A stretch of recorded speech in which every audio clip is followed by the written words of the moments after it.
और बांसवाड़ा डूंगरपुर के अंदर एक रतलाम जो परियोजना है 2012 के अंदर उसकी सैंक्शन हुई, उद्घाटन हुआ और आज जिस गति से चल रहा है मुझे लगता है कि 10 साल और लग जाएंगे। तो मेरा विशेषकर मंत्री महोदय जी से अनुरोध है कि इस परियोजना को जल्दी पूरा कराया जाए। बिछीवाड़ा रेलवे स्टेशन है जो गुजरात बॉर्डर पे राजस्थान में हमारा पड़ता है, तो वहाँ ट्रेन नहीं रुकती है, तो हमारा उस डूंगरपुर जिले का जो स्टूडेंट है या गरीब जो मजदूर जो भी है उसको गुजरात में जाकर वहाँ उतरना पड़ता है रेलवे स्टेशन और वहाँ से आना पड़ता है दोबारा।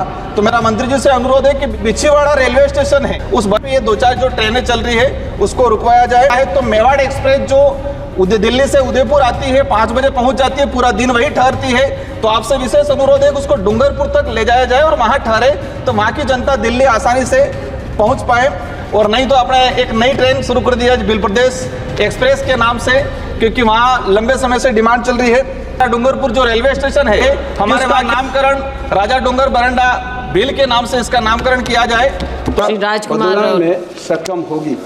महोदय, धन्यवाद सभापति महोदय जी। आपने रेल संशोधन अधिनियम 2024 पे बोलने का जो अवसर प्रदान किया, रेलवे को सुदृढ़ बनाने के उद्देश्य से एवं कुछ संशोधन को लेकर जो मंत्री जी आए हैं, तो हमारा कुछ सुझाव है। समय बहुत शॉर्ट कर दिया इसलिए बहुत कम समय बताएंगे। जो बोर्ड बना रहे हैं उसमें सभी का प्रतिनिधित्व होना चाहिए और जो रेलवे है गरीब मजदूर बेरोजगार उनके लिए एक सुलभ सस्ता एक परिवहन होता है।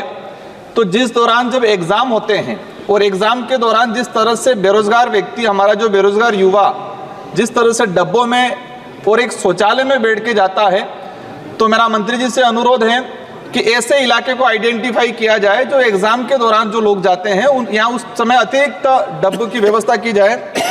माननीय सभापति महोदय, हमारा इलाका संसदीय क्षेत्र बांसवाड़ा डूंगरपुर और बांसवाड़ा डूंगरपुर के अंदर एक रतलाम जो परियोजना है 2012 के अंदर उसकी सैंक्शन हुई, उद्घाटन हुआ और आज जिस गति से चल रहा है मुझे लगता है कि 10 साल और लग जाएंगे। तो मेरा विशेषकर मंत्री महोदय जी से अनुरोध है कि इस परियोजना को जल्दी पूरा कराया जाए और जिस तरह से भूमि अवाप्ति का हालांकि स्टेट का काम है लेकिन आपकी तरफ से भी मॉनिटरिंग होना चाहिए। और मैं अनुरोध करूंगा कि नहीं 5 साल के अंदर हमारे बांसवाड़ा प्रतापगढ़ उस इलाके की जनता रेल को देखे और उसका लाभ ले सके।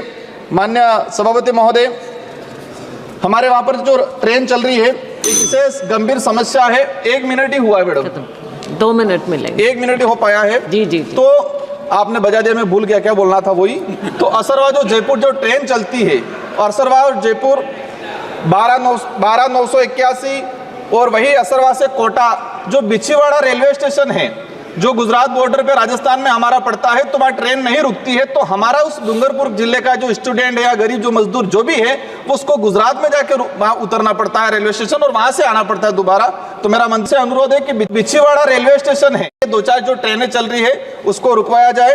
विशेषकर पहली बार भी मैंने निवेदन किया था जो डूंगरपुर तक हमारे दिल्ली के लिए कोई कनेक्टिविटी नहीं हो पा रही है, हमें उदयपुर आना पड़ता है। तो मेवाड़ एक्सप्रेस जो दिल्ली से उदयपुर आती है 5 बजे पहुंच जाती है, पूरा दिन वही ठहरती है। तो आपसे विशेष अनुरोध है कि उसको डूंगरपुर तक ले जाया जाए और वहां ठहरे तो वहां की जनता दिल्ली आसानी से पहुंच पाए। और नहीं तो अपने एक नई ट्रेन शुरू कर दी है बिल प्रदेश एक्सप्रेस के नाम से, क्योंकि वहाँ लंबे समय से डिमांड चल रही है। माननीय सभापति महोदय, जो मैं विशेषकर एक लाइन में बात बोलना चाहूँगा कि बेरोजगार और रिजर्व कैटेगरी का जो युवा है वो तरसता है नौकरी के लिए, तो निजीकरण जो हो रहा है या तो उसको रोका जाए या फिर इसमें भी रिजर्वेशन पॉलिसी लागू की जाए। और अंत में एक ही चीज, हमारा डूंगरपुर जो रेलवे स्टेशन है हमारे वहाँ के लोगों की डिमांड है, हर पार्टी के पदाधिकारियों की डिमांड है कि उसका नामकरण राजा डूंगर बरंडा बिल के नाम से इसका नामकरण किया जाए। तो मेरा वही चीज, धन्यवाद, आभार, जोहार।